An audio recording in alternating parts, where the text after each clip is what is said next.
খিলঞ্জীয়াক আক্ৰমণৰ পাৰ্শ্বক্ৰিয়া অৱশেষত সলনি হ'ল নগাঁৱৰ ঢাকাইপট্টিৰ নাম।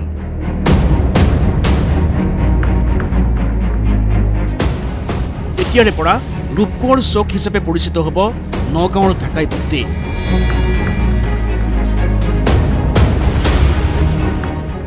পাছে এতিয়াও এইখন অসমতে আছে ইছলামাবাদ নামেৰে অন্য এক স্থান।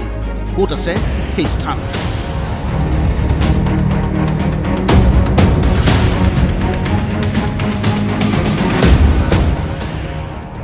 অৱশেষত কাৰ্যকৰী হ'ল মুখ্যমন্ত্ৰী ডক্টৰ হিমন্ত বিশ্ব শৰ্মাৰ নিৰ্দেশ।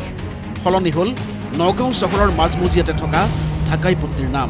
৫ দিন পূৰ্বে ঢাকাইপট্টিত আনিছুৰ ৰহমানৰ গুণ্ডাগিৰি দেখিছিল সমগ্ৰ ৰাজ্যবাসীয়ে।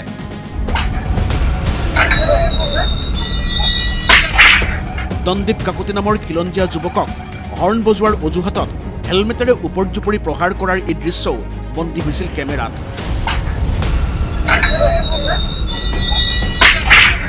এটা বিশেষ সম্প্ৰদায়ৰ একাংশ উদণ্ড যুৱকৰ এনে অটপালিৰ পাছত গৰজি উঠিছিল একাংশ দল সংগঠন। অৱশেষত মঙলবাৰে সলনি কৰা হ'ল ঢাকাইপট্টিৰ নাম। এতিয়াৰে পৰা ৰূপকোঁৱৰ চৌক হিচাপে পৰিচিত হ'ব পূৰ্বৰ ঢাকাইপট্টি। নগাঁৱৰ জিলা আয়ুক্ত দেৱাশিষ শৰ্মাই সদৰি কৰিছে এই তথ্য। কিয় অঞ্চলটোৰ নাম ৰূপকোঁৱৰ চৌক দিয়া হ'ল তাৰো ব্যাখ্যা দিলে জিলা আয়ুক্তজনে। ইয়াৰ পৰা আমাৰ নগাঁৱৰ মাজমজিয়াত স্থিত ঢাকাইপট্টি নামৰ যোন টুকুৰা জাগা আছিল, সেই টুকুৰা জাগাৰ যোনটো চাৰিআলি আছে, সেই চাৰিআলিটোৰ সন্মুখত আমি ৰূপকোঁৱৰ জ্যোতিপ্ৰসাদ আগৰৱালাৰ এভাগ আবক্ষ মূৰ্তি আমি দেখা পাওঁ।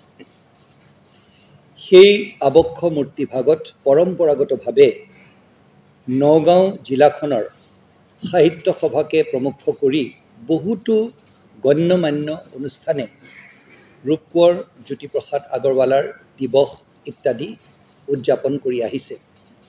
সেই জাগাটুকুৰাক এতিয়াৰ পৰা ৰূপকোঁৱৰ চৌক বুলি জনা হ'ব। নাম সলনিৰ সিদ্ধান্তক আদৰণি নগাঁৱৰ বিধায়ক ৰূপক শৰ্মাৰো। তাৰ লগতে একাংশক সতৰ্কবাণীও শুনালে বিধায়কজনে। আমি কোনো ধৰ্মীয় নাম বা সেই ধৰণে কোনো দিয়াৰ পক্ষপাতি নাছিলোঁ। যিহেতু ৰূপকোঁৱৰ বুলি কোৱাৰ লগে লগে প্ৰতিগৰাকী অসমীয়াৰ আমাৰ তেজত তেখেতৰ ৰন্ধে ৰন্ধে আমাৰ সোমাই আছে। আমি আৱেগিক তেখেতক লৈ পেলাই আৰু প্ৰতিটো আমাৰ বৃহত্তৰ অসমীয়া জাতি গঠনত তেখেতৰ যি আমাৰ আজি অৰিহণা, আমি কোনো এজন অসমীয়া আমি নাপাহৰোঁ। গতিকে মই ভাবোঁ যে এই কথাটোত সকলোৱে আমাৰ লগত সহমত আৰু আজিৰ তাৰিখৰ পৰা এইটো ৰূপকোঁৱৰ চৌক হিচাপে জনাজাত হয়। আমাৰ এটা ঐতিহ্য আছে, সকলোৱে জানে। গতিকে এই ধৰণৰ ঘটনা আমি হ'বলৈ দিয়া নহ'ব, ভৱিষ্যতেও দিয়া নহ'ব, আৰু যোনে কৰিব কঠোৰভাৱে তাক দমন কৰা হ'ব। এতিয়া চাওক আন এক দৃশ্য। এই অসমৰে কাছাৰ জিলাৰ ধলাই সমষ্টিত আছে ইছলামাবাদ নামৰ এই স্থান। অঞ্চলটোৰ বেনাৰ পোষ্টাৰতো জিলিকি আছে এই নাম। চিৰবৈৰী পাকিস্তানৰ ৰাজধানী ইছলামাবাদৰ অনুৰূপ নামেৰে বিজেপিৰে দখলত থকা ধলাই সমষ্টিত আছে এই স্থান। অৱশ্যে এই পৰ্যন্ত অসমৰ এই ইছলামাবাদত সংঘটিত হোৱা নাই ঢাকাইপট্টিৰ দৰে সাম্প্ৰদায়িক উত্তেজনা বৃদ্ধিত অনুঘটক হ'ব পৰা ঘটনা।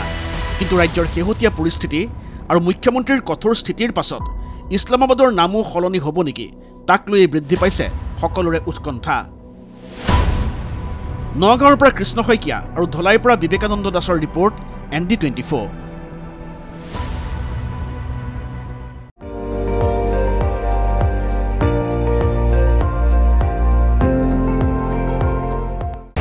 আপুনি চাই আছে ND24, সৰ্বশ্ৰেষ্ঠ নহয় সৰ্বোত্তমৰ দৌৰ।